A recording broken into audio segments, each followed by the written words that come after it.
relacions, aquest territori fascinant on tothom té alguna explicació simple per un fenomen que no és gens.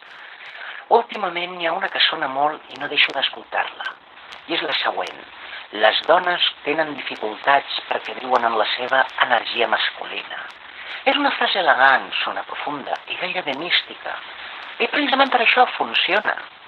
Però no és això, és una simplificació, una manera de convertir un canvi social complex en una etiqueta còmoda. El que està passant és menys exòtic i molt més interessant. Durant dècades, les relacions es construïen sobre rols bastant clars, l'home com a proveïdor i la dona com a figura de cura, d'adaptació i de vincle. No era equilibrat, però era estable, perquè les expectatives coincidien. Ara això està canviant, i no de manera superficial. Les dones, en molts contextos, tenen avui més nivell educatiu, més autonomia econòmica i més capacitat de definir el seu projecte vital, i això té una conseqüència directa. Evidentment, canvien els criteris de selecció.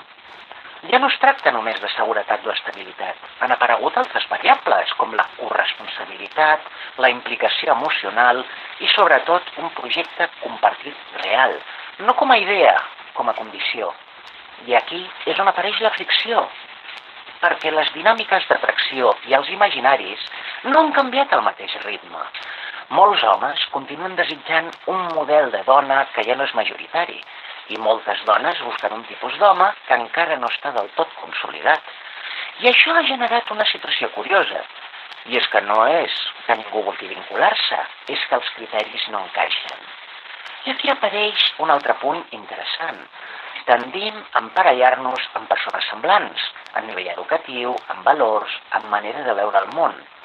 Això s'anomena associative mating i funciona bastant bé, fins que deixa de funcionar. Perquè quan els nivells deixen de ser simètrics, apareix la bretxa. I aquesta bretxa no és només acadèmica, és cultural, és emocional, és de valors. Per això, parlar d'energia masculina o femenina no només és simplista, és útil perquè evita parlar del problema real, que és aquest.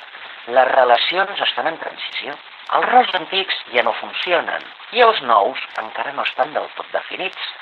I en aquest espai intermedi apareix la sensació de desajust, de dificultat, de no encaixa.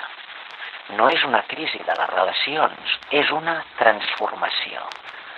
El problema no és que les persones no es troben, és que estan buscant en mapes diferents. I fins que aquests mapes no s'alineen, la sensació no serà de connexió, serà de distància.